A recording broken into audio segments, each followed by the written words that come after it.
Palamuru Rangareddy lift irrigation స్కీమ్కి మనం మొత్తం 90 టీఎంసీల కేటాయింపు అడిగాం. ఆ 90 టీఎంసీల్లో 45 టీఎంసీలు మన నీళ్లే మైనర్ ఇరిగేషన్లో ఇప్పుడు అన్యూటిలైజ్డ్గా ఉన్న 45 టీఎంసీ వెంటనే పాలమూరు రంగారెడ్డికి కేటాయించమని చెప్పి గతంలో కూడా అడిగాం, ఈరోజు ఫాలోఅప్ చేసాం. ఈ మీటింగ్లో గౌరవ మంత్రివర్యులు సిఆర్ పాటిల్ గారితో సహా సిడబ్ల్యూసి చైర్మన్ కూడా మీటింగ్లో ఉన్నారు. వాళ్ళకే చెప్పాము, మీ దగ్గరే చాలా రోజుల నుంచి పెండింగ్ ఉంది, డెఫినెట్గా పాలమూరు రంగారెడ్డికి అట్లీస్ట్ ఫస్ట్ 45 టీఎంసీ వెంటనే కేటాయించాలని చెప్పి ఈరోజు కూడా నేను రిక్వెస్ట్ చేయడం జరిగింది. అదేవిధంగా గోదావరి జలాల్లో సమ్మక్క సారక్క ప్రాజెక్టు అది డిపిఆర్ సబ్మిట్ చేసాం. సిడబ్ల్యూసికి అనేక సందర్భాల్లో వాళ్ళ క్వెరీస్ ఎంక్వైరీస్ ఆన్సర్ చేసాం. మరి అది చాలా టైం గడిచిపోతుంది. మీరు తొందరగా సమ్మక్క సారక్కకి అన్ని clearances, CWC clearances, TSC clearance ఇవ్వాలని చెప్పి మరోమారు ఈరోజు విజ్ఞప్తి చేయడం జరిగింది. దాని డీటెయిల్స్ కూడా నేను వాళ్ళకి ఇవ్వడం జరిగింది. అదేవిధంగా Brijesh tribunal, Krishna water dispute tribunal 2 ఇదైతే ఆంధ్రప్రదేశ్ తెలంగాణ మధ్య ఆ 811 టీఎంసీల్లో ఇరు రాష్ట్రాలకి డివైడ్ చేయాలను, మరి ఆ ప్రొసీడింగ్స్ కూడా చాలా స్లోగా వెళ్తున్నాయి. మరి కేంద్ర ప్రభుత్వం చొరవ చూపి జస్టిస్ బ్రిజేష్ని రిక్వెస్ట్ చేసి ఆ KWD2 ప్రొసీడింగ్స్ కూడా ఆ ఫైనలైజేషన్ కూడా మరి వేగవంతంగా పూర్తి చేయించాలని చెప్పి కూడా రిక్వెస్ట్ చేయడం జరిగింది. అదేవిధంగా తెలంగాణ రాష్ట్రానికి చాలా ముఖ్యమైన పోలవరం బనకచెర్ల ప్రాజెక్ట్ గురించి ముందు ఆంధ్రప్రదేశ్ పోలవరం బనకచెర్ల లింక్ ప్రాజెక్టుకి ఒక ప్రీ ఫీజిబిలిటీ రిపోర్ట్ సబ్మిట్ చేశారు. దాన్ని మేము వ్యతిరేకించాం. అది చాలా స్పష్టంగా గోదావరి వాటర్స్ డిస్ప్యూట్ ట్రిబ్యునల్ 1980 అవార్డులో ఫ్లడ్ వాటర్స్ కేటాయించడానికి ఎవరికి ఎటువంటి ఆస్కారం లేదు అనే విషయాన్ని అప్పుడు కూడా పాయింట్అవుట్ చేశాం. ఇప్పుడు ప్రాజెక్టు కొంత టెర్మినల్ ఫేజ్ మార్చి ప్రాజెక్టు పేరు మార్చి తిరిగి ఆంధ్రప్రదేశ్ దానికి గోదావరి ఫ్లడ్ వాటర్స్ పేరుపై మళ్ళోసారి కేంద్ర ప్రభుత్వానికి వస్తున్న సందర్భంగా మేము దీనికి కూడా వ్యతిరేకమని చెప్పి స్పష్టంగా ఈరోజు లిఖితపూర్వకంగా అదేవిధంగా గౌరవ కేంద్ర మంత్రివర్యులకి నేను ఈ ప్రాజెక్ట్ని ఎందుకు వ్యతిరేకిస్తున్నాం, ఇది లీగల్గా అన్ని విధాలుగా ఇది ఇల్లీగల్ ప్రాజెక్ట్ అని చెప్పి కూడా చెప్పడం జరిగింది. అదేవిధంగా ఈ ప్రాజెక్ట్ విషయంలో మహారాష్ట్ర అండ్ కర్ణాటక కూడా వ్యతిరేకిస్తున్నాయి. సో మహారాష్ట్ర అండ్ కర్ణాటక ఏ విధంగా వ్యతిరేకిస్తున్నాయో అది కూడా మేము కూడా మరోసారి కేంద్ర మంత్రికి తెలియజేసి ఆ రాష్ట్రాలు కూడా వ్యతిరేకిస్తున్నాయి, మేము కూడా వ్యతిరేకిస్తున్నాం. ఇది కేంద్ర ప్రభుత్వం చేపట్టొద్దు, అనుమతులు ఇవ్వద్దు, మరి సిడబ్ల్యూసి ఇది పరిగణలోకి తీసుకోవద్దు అని చెప్పి చాలా స్పష్టంగా తెలియజేయడం జరిగింది. దాని గురించి వివరంగా నేను ఇచ్చే నోట్లో కూడా మీకు ఇస్తాను. You can also have a look at the technical explanation what I have given in that. అదేవిధంగా ఆల్మట్టి డ్యాంపై 519 మీటర్ కంటే ఎత్తు పెంచొద్దు అని సుప్రీంకోర్టు స్టే ఉంది.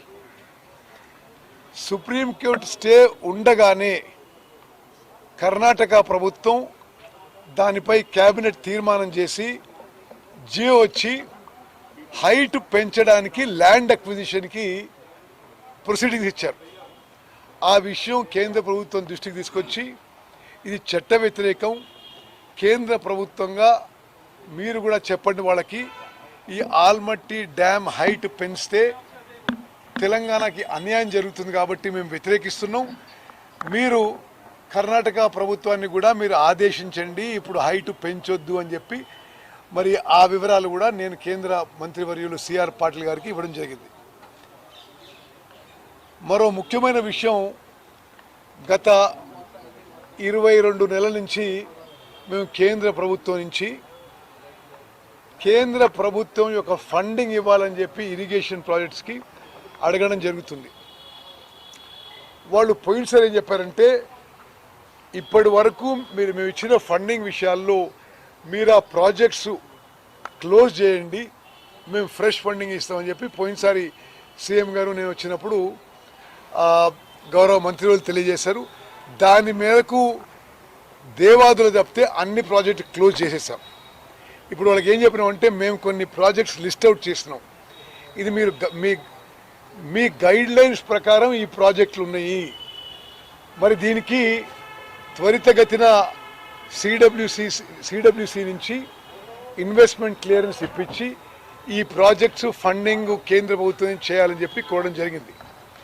మేము ఇప్పుడు వాళ్ళని అంటే ఈ ఫండింగు 2016 ఏప్రిల్ నుంచి మొదలు పెడతామని చెప్పి చెప్పడం జరిగింది. వాళ్ళు అంటే ఆ స్కీమ్ 2016 ఏప్రిల్లో మొదలవుతుందని చెప్పి, దాని కింద ఇప్పుడు మేము కేంద్ర ప్రభుత్వం నిధులు అడిగిన ప్రాజెక్టులు ఏమంటే, మరి Pranahita Chevella project, Narayanpet Kodangal project, Seethamma Sagar project కలిపి, అదేవిధంగా Palamuru Rangareddy lift irrigation scheme, చిన్న కాళేశ్వరం లిఫ్ట్ ఇరిగేషన్ స్కీము, మోదికుంట వాగు ప్రాజెక్టు, అదేవిధంగా చెన్నాక కొరాట డిస్ట్రిబ్యూటరీ సిస్టమ్, ఈ ప్రాజెక్టులకి కేంద్ర ప్రభుత్వం నుంచి నిధులు ఇవ్వాల్సిందిగా నేను ఫార్మల్గా రిక్వెస్ట్ చేశాను. అదేవిధంగా మీలో చాలామందికి తెలుసు, తెలంగాణ ఆంధ్ర విభజించినప్పుడు ఆ చట్టం ప్రకారం కేఆర్ఎంబికి కృష్ణా రివర్ మేనేజ్మెంట్ బోర్డుకి అధికారం ఇచ్చి, కృష్ణా నదిపై ఎవరు ఆ నీళ్ళని ఎక్కువ డైవర్ట్ చేయవద్దు, దుర్వినియోగం చేయవద్దనే ఉద్దేశంతో టెలిమెట్రీ స్టేషన్స్ పెట్టాలని చెప్పి ఆ చట్టంలో ఉంది. కేఆర్ఎంబి పెట్టాలి. గత బీఆర్ఎస్ ప్రభుత్వం 10 ఏళ్ల పాటు దాని మీద ఏం పట్టించుకోలే, అది ఏం పెట్టలేదు. మేము వచ్చిన తర్వాత పదే ముఖ్యమంత్రి రేవంత్ రెడ్డి గారు, నేను కేంద్ర ప్రభుత్వంపై ఒత్తిడి తీసుకొచ్చి కేఆర్ఎంబికి నిధులిచ్చి ఆ టెలిమెట్రీ స్టేషన్స్ ఇన్స్టలేషన్లో కొంత ప్రోగ్రెస్ జరిగింది. అయితే ఫేజ్ 1 కింద 18 టెలిమెట్రీ స్టేషన్స్ ఇన్స్టాల్ అయినాయి. ఫేజ్ 2 కింద మరో 9 టెలిమెట్రీ స్టేషన్స్ ఇన్స్టాల్ మరి చేయాల్సి ఉంది. అదేవిధంగా ఫేజ్ 3 కింద మరో 11 టెలిమెట్రీ స్టేషన్స్ ఇన్స్టాల్ చేయాల్సి ఉంది. ఈరోజు నేను కేంద్ర ప్రభుత్వానికి కేంద్ర మంత్రులకు ఏం చెప్పారంటే, సరే మీ చొరవ వల్ల కొంత ప్రోగ్రెస్ అయింది, మరి సీఎం గారు నేను వచ్చి కలిసిన తర్వాత మీరు కేఆర్ఎంబికి చెప్పాడు, వాళ్ళు కొంత ప్రోగ్రెస్ చేశారు. మరి ఇంకా ఫేజ్ 2 అండ్ ఫేజ్ 3 పోవడానికి మీరు కేఆర్ఎంబికి ఆదేశాలు ఇచ్చి అది వేగవంతంగా టెలిమెట్రీ ఇన్స్టలేషన్ పూర్తి చేయాలి. అప్పుడు ఏ రాష్ట్రం ఎంత మరి ఈ కృష్ణా వాటర్ యూటిలైజ్ చేసుకుంటుందో స్పష్టంగా రికార్డ్ అయి ఉంటుంది కేఆర్ఎంబి దగ్గర. అప్పుడు అంతర్రాష్ట్ర వివాదాలు కూడా తగ్గుతాయని చెప్పడం జరిగింది. దానికి యాక్సెప్ట్ చేసి మరి గౌరవ మంత్రులు సిఆర్ పాటిల్ గారు చెప్పారంటే, వెంటనే కేఆర్ఎంబికి ఆంధ్రప్రదేశ్ ప్రభుత్వానికి మేము ఆదేశాలు ఇస్తాం.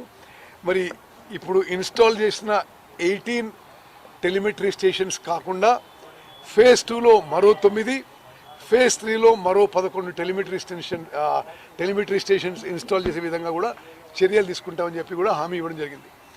అదేవిధంగా మీటింగ్లో నా ఎంబడి రెసిడెంట్ కమిషనర్ గోయల్ గారు, మరి కొంతమంది ఇరిగేషన్ శాఖకు సంబంధించిన అధికారులు పార్టిసిపేట్ అయ్యారు.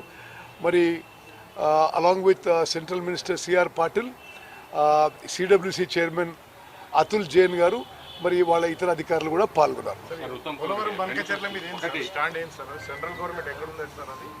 సరే, వాళ్ళకి ఇంకా ఏం సమాచారం రాలేదు. అంటే పోలవరం బంకచెర్ల విషయంలో అది మార్చి దాని నామకరణం మార్చి దాని టెర్మినల్ ఫేజ్ మార్చే విధంగా వాళ్ళు చేపడుతున్నారు. మేమేమన్నామంటే మొదలిచ్చిన ప్లాన్ కానీ రెండోసారి ఇచ్చిన ప్లాన్ కానీ ఇది గోదావరి ఫ్లడ్ వాటర్స్ యూటిలైజేషన్కి GW Godavari waters dispute tribunal 1980 అవార్డులో ఏ ఆస్కారం లేదు. కేంద్ర ప్రభుత్వం కానీ సిడబ్ల్యూసి కానీ అది అసలు ప్రీ ఫీజిబిలిటీ కానీ అది స్టడీ కూడా చేయొద్దు అని మా అబ్జెక్షన్ తెలియజేస్తాం. Minister said you look into it.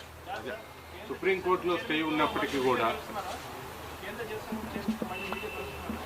సరే, ఇప్పుడు నేను అంటే ఆ సిడబ్ల్యూసి చైర్మన్ కూడా ఉన్నాడు, బహుశా ఇప్పుడు నా దగ్గర కూడా వస్తాడు, ఇంకా వివరంగా అన్ని విషయాలు మాట్లాడతాం. సుప్రీంకోర్టులో స్టే ఉన్నప్పటికీ కర్ణాటక ప్రభుత్వం ఆల్మట్టి డ్యామ్ని 524 పెంచడానికి ప్రయత్నం చేస్తుంది.